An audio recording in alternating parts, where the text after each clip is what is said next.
Good evening and welcome to the Finance and Economic. Good evening and welcome to the Finance and Economic Development Committee meeting. Today is Thursday, May the 21st, 2026. This meeting is now called to order. I am Finance Chair, Councilmember Michelle Harley, and I represent the 4th Councilmanic District. At this time, I will call the roll for those members of the committee first. Vice Chair Letitia Bracy, Present. Councilmember Shanae Darby, Councilmember Alexander Hackett, Here. Councilmember Xanthia Oliver, Councilmember James Spadola, President Trippy Congo. Here. As a friendly reminder, only members of the committee should be making motions and seconding. Any member of the public who wishes to speak this evening must sign up no later than 4:40. And for those in person, please sign in on the clipboard. And for those joining us virtually, please raise your hand and or use the Google Form sign-up link in the Zoom chat. Each speaker have 2 minutes. Public comment period, is slated for 20 minutes. This meeting is slated for 90 minutes. If there are public comments regarding any of the legislative matters on this agenda, you must speak to those items during the public comment period. Please be mindful and try to refrain from any use of profanity or vulgar remarks as this meeting is being live streamed to the public. Please note, public comment will end promptly at 4:50 p.m. to allow ease of transition to the council meeting tonight. There is a public comment period for the 6:30 p.m. council meeting this evening. Our agenda this evening, we're going to start off with any public comments for those who are signed up here in the chambers, and then I will rotate to those on the Zoom. And again, as a friendly reminder, you have 2 minutes, and please state your name and district for the record. Public comment period is over again to this evening at 4:40 p.m. I just wanted to make sure that I'm clear with that. So at this time, I'm going to move to our agenda. And again, our public comments are first on the agenda, and we have 6 items to present on tonight. So at this time, I would like to call our first person for public comment, Mr. James Taylor.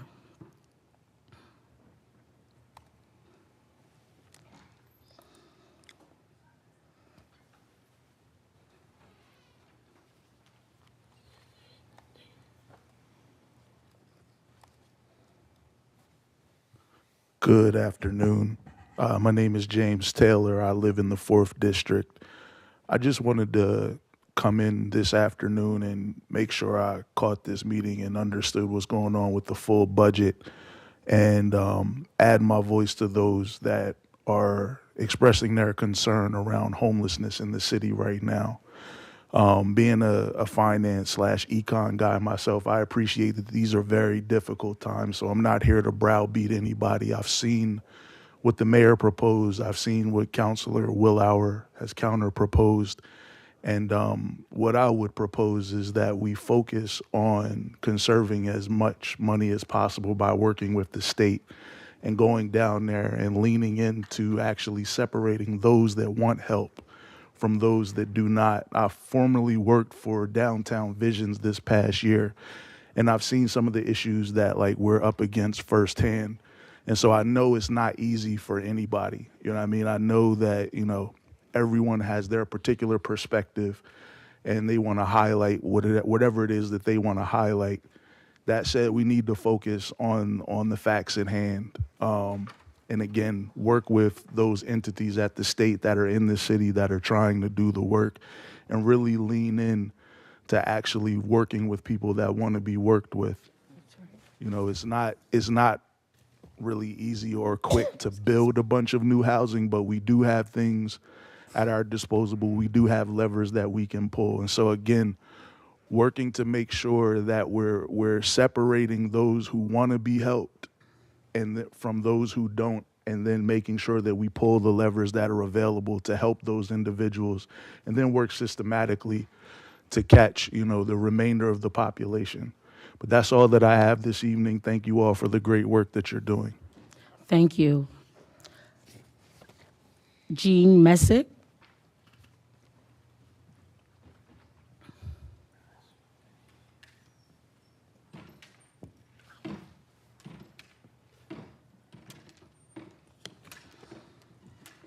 Good evening, Madam Chair. Good evening. My name is Gene Messick. I work with the homeless in District 4. You know, we hear a lot of concerns like that. You know, people that don't want to be helped, people that do want to be helped, but you have to wonder why somebody would choose to be outside. Usually the answer is they don't have an alternative. They have family that abuse them. They have a system that writes them off as difficult and hopes that they die out there on the streets, okay? There's a gentleman out there in the park that is in the pipeline to get housing, and the first available appointment for him to do that is June 20th, 5 days after the eviction. It takes a lot of time to get people connected with services. It takes a lot of time to get people to trust you, to give you those services. And the actions that the city are taking are destroying that trust and making this take way longer than it ever would have. So I just want to say, you know, don't let John Carney take this money, take our reserves, and hand it off to developers. Put that money in a trust. We need your oversight as council members on how this money is spent, and make sure that it actually serves the needs of Wilmington, the people that live in Wilmington, the people that live on the streets in Wilmington, the people that are on the edge of their own doorstep to living on the streets in Wilmington. We need you to do your job.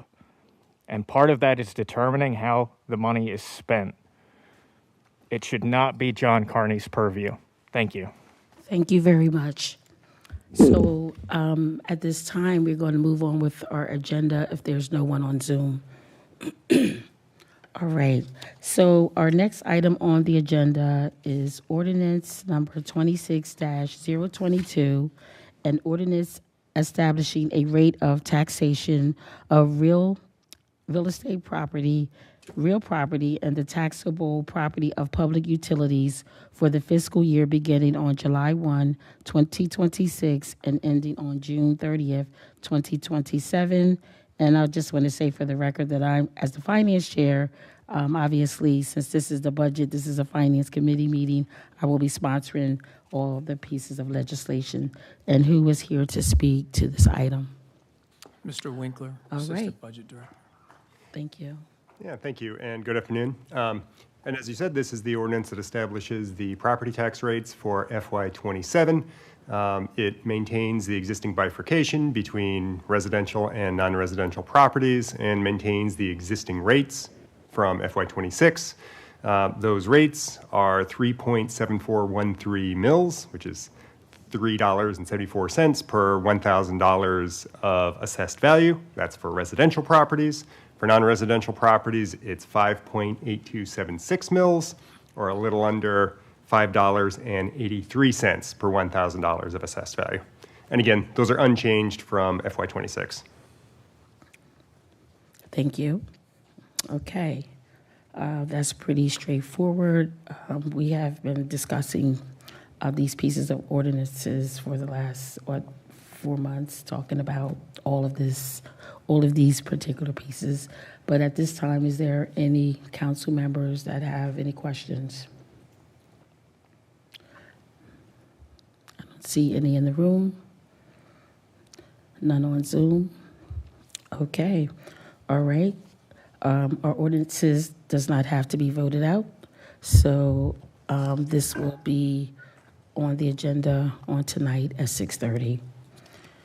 Our next item on the agenda is ordinance number 26-023, an ordinance to adopt a capital program for the 6 fiscal years 2027 through 2032. Who's here to speak to this ordinance? Mr. William Jones will speak to this. All right. Thank All you. right, good evening, Madam Chair, Council President, Council Chief of Staff, and members of City Council. If I may, Madam Chair, since their companion ordinance 26-023 and ordinance 26-024, if I could present those together. Yes, let me pull those. Okay. Okay. Ordinance 26-23. This ordinance enacts the capital program for the 6 fiscal years 2027 through 2032 inclusive. The 6-year capital program for fiscal years 2027 through 2032 is in the amount of $621,215,226. This is an estimate of funds necessary to meet the future capital needs of the city. The breakdown is as follows: $134,803,239 for the general fund, $370,411,987 for the water sewer fund, and $116 million for other funds. As I move on to ordinance 26-024. This ordinance enacts the fiscal year 2027, July 1st through 2026 through June 30th, 2027 capital budget, which, being an alternative year, contains $0. This ordinance adopts the fiscal year 2027 capital budget in the amount of $0, consistent with the city's established biennial capital budgeting cycle, in which capital appropriation occurs only in alternating years. Accordingly, this ordinance authorized no capital appropriations for fiscal year 2027, resulting in no fiscal impact. Turn the floor back to Madam Chair. All right. Thank you very much. Are there any questions from the council members? Is there any questions from the public? We already did public comment. All right. Okay, we're going to move. If seeing none, I'm going to move on to our next agenda item, which will be substitute 1 to ordinance 26-025. Who's here to speak to that ordinance? Madam Chair, I'll speak to that. And also, Marshall, do we know if they're going to load the, Yeah, can you just give us 1 minute, Chair? Did you want to read your stuff through your script? Which one? Okay, let's see.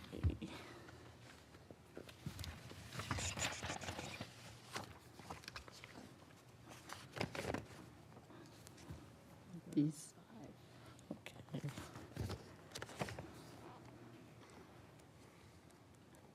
All of this. Okay. That's correct. All right. Before you speak, Mr. Greco. I will, and I guess I'm waiting for them to load the, Yeah, before she Presentation? loads, she want to make a couple of comments. Sorry. oh, okay. Yes, thank you. Okay. Substitute 1 to ordinance 26-025, an ordinance adopting the annual operating budget for the fiscal year beginning on July 1, 2026, and ending on June 30th, 2027. The mayor presented the budget to council on March 19th. We fact certified fiscal year 2027 revenue projections. Council held budget hearings for all city departments during the month of April. Council held a committee of the whole meeting to discuss the affordable housing subsidy and the budget matters or priorities for council. There were several budget wrap-up meetings with council pertaining to budget priorities or concerns for council. Council shared feedback regarding matters of concern from budget wrap-up by completing a survey as well as by phone. As a result of the majority of the council, this proposed budget now reflects the changes that were as a result of the consensus of the majority of my colleagues. Use of tax stabilization funds, the neighborhood stabilization funds, previously 20 million, now changed to 850,000. Affordable housing is now 8,400,000. The subsidy, it changed from 16,800,000. Additionally, funding can be done later. 250,000 for housing support for the block grant for eviction prevention and rental assistance. Under the home repair program, this will replace the home repair lottery, but the cost remains the same for 500,000. Following items remain the same as when the mayor presented the budget. The $2 million for vacant site lots, readiness, 500,000 for the land bank, 200,000 for architectural and engineering support, and we also have additional changes to the budget as the priority of this council. 7% for the water sewer rate increase, which was originally recommended 11.6%. The mayor proposed 9.95% and reducing the cost by 1.3 million. So we're proposing 7% for a water sewer rate increase. 450,000 for community public safety initiative, which are boots on the ground, which initially there was $0 budgeted for this particular program that we currently have in place as a preventative program for our youth. And then lastly, here we have $969,000 for our pensioners, which is a one-time payment for pensioners up through 12/31/2019. Our legislative research aid for City Council, which is a new position added to Council's budget, which cost was absorbed or offset by reductions in Council's budget. $40,000 reduced for the Director of Office of Education Advocacy regarding salaries and benefits, $35,000 for reduction for a temp for Office of Education and Advocacy and front desk, $10,000 reduction in Thanksgiving turkey drive, and $25,000 will be removed for our lobbyists, and $10,000 added for a project manager. For fiscal year 2027, the budget following is a result of working in unison with council to have these budgetary items. $350,000 will continue to go towards utility assistance. 7%, again, I repeat, will be the water sewer rate, the reduction from 9.95% and reducing the cost 1.3 million. And again, 450,000 for CPSI, 969,000 for the one-time payment for pensioners, and funding for our small minority business programs, 500,000 for our home repair program, 250,000 for our housing support block grant, and then again the 8.4 million for the affordable housing subsidy. Additional funding will be added later for affordable housing for those developers that will be submitting applications for affordable housing. As we have shared with the council members during the budget hearings and before and after the budget hearings, the city is facing fiscal challenges due to expenditures are far outpacing our revenues for fiscal year 2027 to fiscal year 2030 per projections done by the Office of Management and Budget. It is prudent to this council that the city continues to have a healthy fund balance. Additionally, I look forward to working with my colleagues and the administration for legislation codifying the Affordable Housing Subsidy Program. Per the charter, it shall be the duty of the council at least 30 days before the end of the fiscal year to adopt the annual operating budget ordinance for the next fiscal year. So at this time, who from the administration would like to speak to this item? Thank you. Thank you, Madam Chair. So what I'm going to do, and you hit a lot of these items, but we're going to put up, here we go, a little worksheet here, and I'll explain what we're looking at. So the top box, the gray box, that was the proposed budget, and that was the one we looked at when we had all the hearings with City Council. And you see originally the general fund had a slight deficit just under 1.7 million. There were no tax increases proposed. The water sewer fund had an accrual surplus of 5.4 million. The internal service funds match out. Special funds, there was a slight deficit, and that's the CATV use of fund balance. The blue box underneath that is now the revised budget, the one that will be voted on tonight. And how do we go from the gray box to the blue box? So what I'm going to do is go by fund. The next big box is the general fund one. These are the changes, and you hit upon many of these, so I won't go into a lot of detail, but you'll see item number one is the Community Public Service Initiative. That increased the budget by $450,000. Another big ticket item that came to light, and pardon the pun on that one, was after the fact was that electricity costs for the city have skyrocketed. We started seeing bills coming in late March from the winter time for heating and for electricity. We've also heard that there's going to be a 9% increase till Delmarva's rates for 2027 fiscal year. So we put an increase that totals $339,000 more for electricity, and that's broken out in those boxes 11, 12, 14, and 15. It hit Public Works and the Parks Department the hardest. And a lot of that's street lighting, a lot of that's the buildings that we have to do, so that's in there. Then there's other smaller items. You talked about the City Council ones. They kind of net out almost. There's a small change for the reorganization for HR. Again, nets to a small change of under $5,000. There were some mid-year adjustments made to the Treasurer's Office. For salaries, they had not received salary increases for a number of years, and so this is a catch-up for them to be on par with everyone else's COLA adjustments.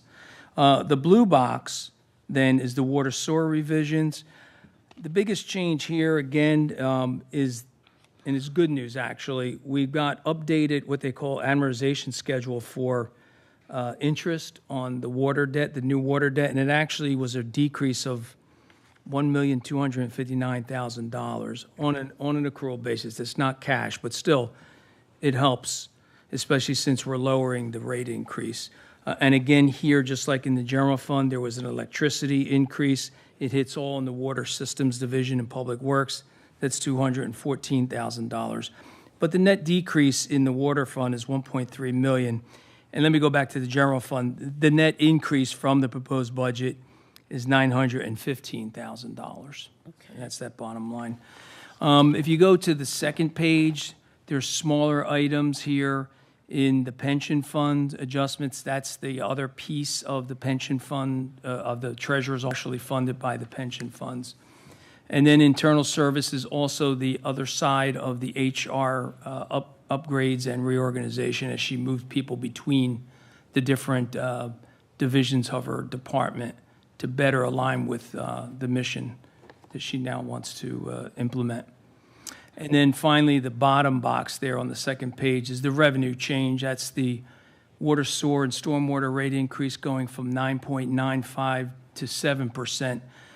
That's a reduction of $2,061,000. Going to the third page is the revisions to the use of tax stabilization reserve. And what I'll do here is just jump to the third box, the bottom box, and you spoke about most of these. So the first thing you'll see here is because of those changes, the net changes in the general fund, we will have to increase the use of the tax stabilization reserve to balance the operating budget. That's that 915,841, that top box. And then starting with box number 2, what we're doing is we're erasing out what was in the proposed budget. That was the original 20 million allotment.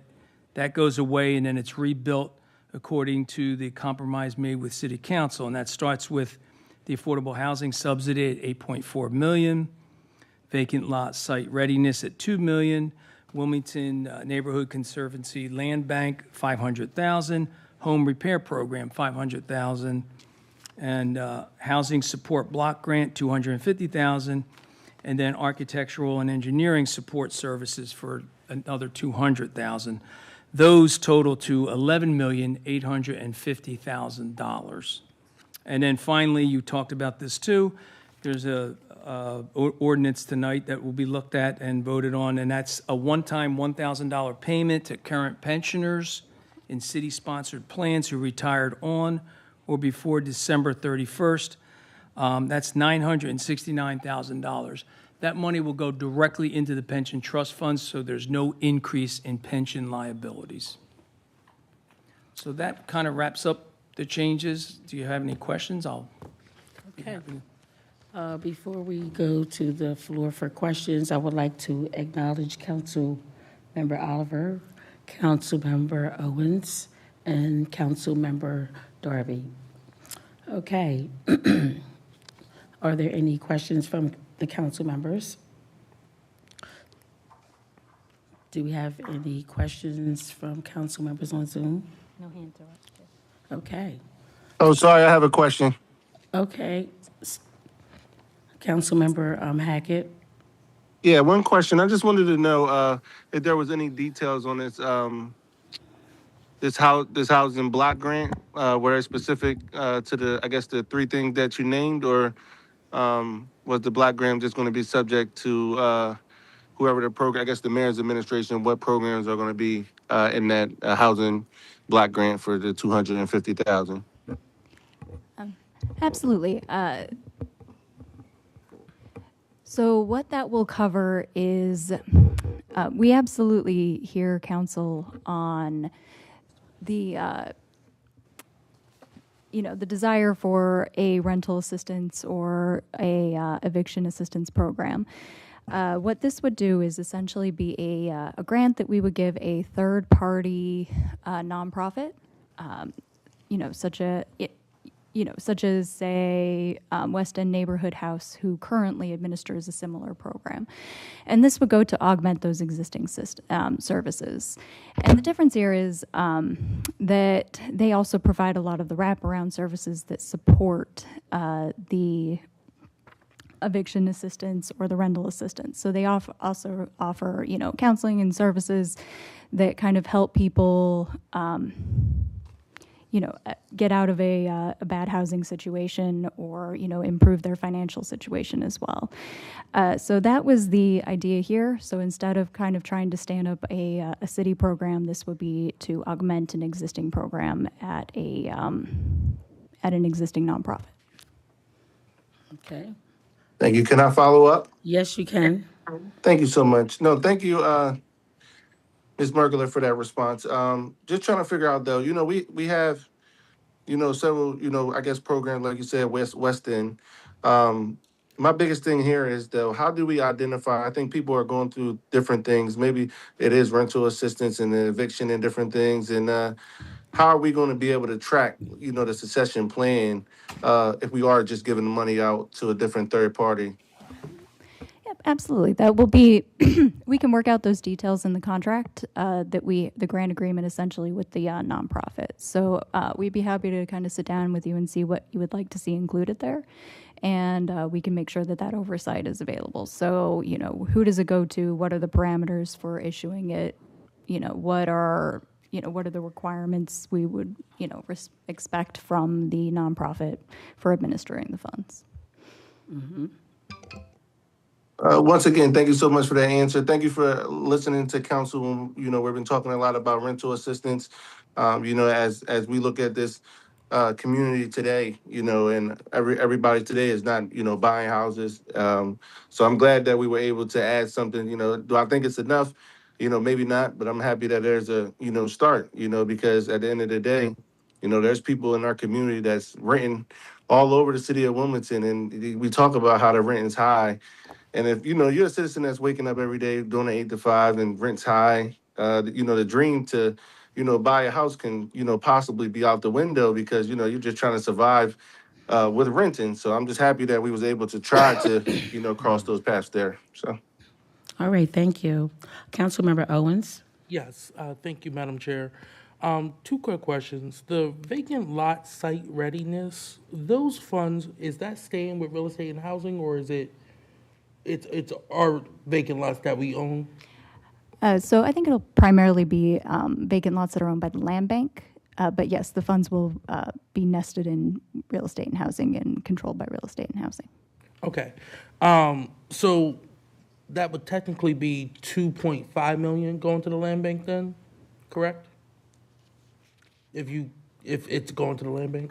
It wouldn't necessarily be to the land bank. So it is more to help facilitate the development of something on a lot owned by the land bank.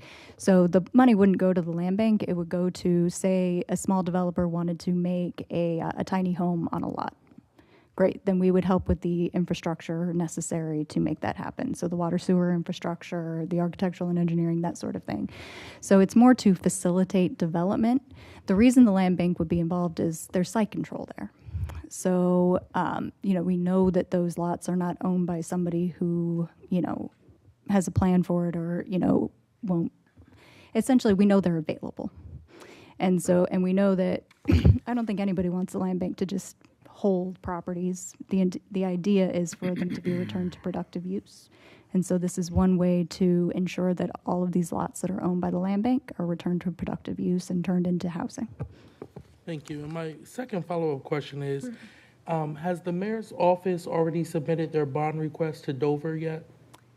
Yes, and that has been provided to council. Can someone send me that list, please? Sure. Thank you. Okay. All right, any other council members? I just want to Councilmember Oliver? Thank you, Madam Chair. I just wanted to follow up on what Councilman Owen said.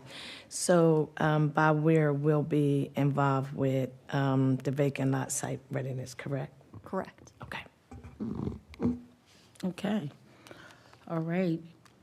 If there are no other questions, we can move on to our next item on the agenda, which is Substitute 1 to Ordinance 26-026, an ordinance to amend Chapter 45 of the City Code regarding sewer system rates and charges and stormwater rates and charges for fiscal year 2027. I just want to mention this legislation, UCAB recommended to the mayor and council 11.6 water sewer rate increase. The mayor proposed 9.95. However, with this budget negotiations with the mayor and his team, this legislation has a 7% water sewer rate increase, as well as there is a $1.3 million reduction to the water sewer fund budget, as I mentioned earlier. Who from the administration is going to speak to this? Mr. Winkler will. Okay. Yeah, thank you.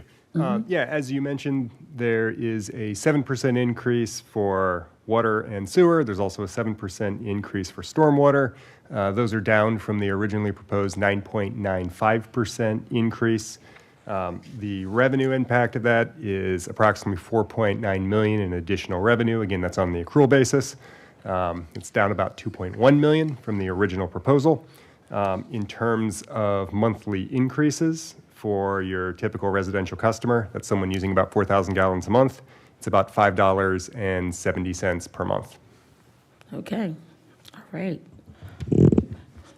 I am happy that we were able to work together on a 7% and not what was originally recommended due to a lot of expenses and utility expenses going up. So at this time, do we have any questions from the council members as it relates to this water sewer rate? Okay. All right. So if there are no other questions in the room or on the Zoom, I am going to accept a motion to adjourn. Oh, there's one more piece of legislation, I'm sorry. One other piece? Let me Yes, see. yes, one more piece. Oh, 34? Yes. Okay, sorry about that. We're getting ahead of myself. Okay, our last item on the agenda is ordinance number 26-034, an ordinance to implement the City of Wilmington's Pension Commission's recommendation regarding a one-time stipend for city retirees for fiscal year 2027 pursuant to Chapter 39 of the City Code. How could we forget that one? So who from the administration would like to speak to this? I know it was mentioned earlier, but do you just want to say a remark as it relates to this particular ordinance? You want me to? Yeah. So as we said, this was a way to try to give something to the pensioners. We were not able to really do a cost of living adjustment to the pensions. It would have cost the city millions of dollars. It would have increased the liability in the pension funds and lowered our ratios. It would have not looked good to the bond rating agencies. It would not be good for us long-term as compared to our 5-year projection to stay, fiscally sound. So this one-time payment was a way to help out. It's coming from the tax stabilization reserve, as you said, and it will go directly into the city pension plans. And then the payments will be made directly out of those pension trust funds to the pensioners, the $1,000, probably sometime in early July. Great. That's an awesome win for those pensioners that have already provided service to our city. So we're looking forward to them receiving those funds. Any questions from the council? Councilmember Oliver? Yes, thank you, Madam Chair. Just to echo what you stated about the pensioners who have worked for years for this. They hadn't had an increase in over many, many years. So I thought this was a good piece of legislation, and I'd like to be a co-sponsor. Thank you. Absolutely.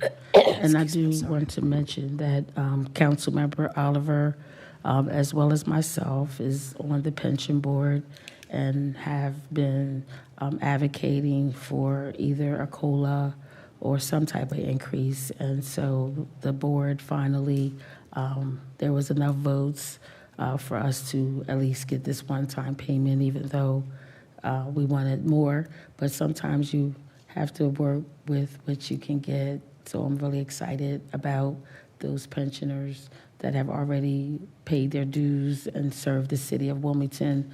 They absolutely deserve and earn this one-time payment. Councilmember Owens. Yes. Again, just looking at this, basing it off the number of 969,000 divided by 1,000, it's 969 pensioners who would be impacted by this. I was just wondering why the number was chosen at 1,000 and not a little higher, especially knowing they haven't gotten an increase in such a long time. A little bit of a larger one-time lump sum would be more impactful.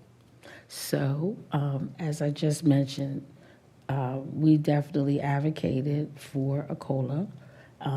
There's a board of, 8 or 9 other people. So this was what we could get support for. We did advocate for more, but this is what we could get support for. And I fully understand your question, and I agree with you 100%. But when, according to the projections, I think that was one of the points that were made during the meeting. When you look at the 5 year projections and our expenditures are outpacing our revenue. This is how we ended up with a win-win, because it could have easily been zero, because we've been advocating since we've been on council. I know under the leadership of our previous treasurer, there was a one-time payment as well. But since we've been on council, we've been advocating for a COLA, but this is what we could get. So we'll continue. This is making progress, but we'll continue to move that needle further. Councilmember Willard. Thank you, Madam Chair. I just want to be acknowledged. Thank you. Councilmember Owens, you good? Yeah.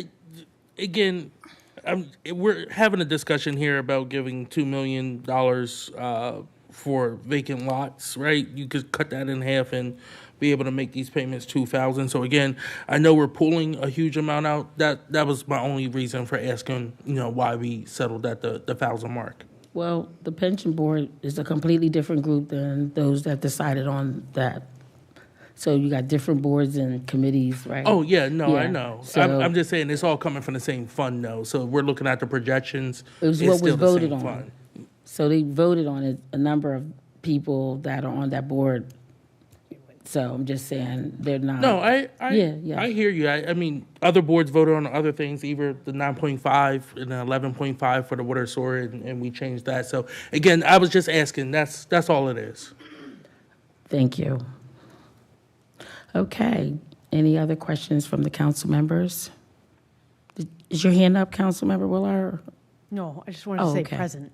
Okay, yes, acknowledging Councilmember Willard. All right, so it looks like that's it for now. So at this time, I would like to accept a motion to adjourn. So moved. Second. Okay, it's been properly moved in second. All those in favor signify by saying aye. Aye. Any opposed? Motion carried. Meeting adjourned. Thank you, everyone.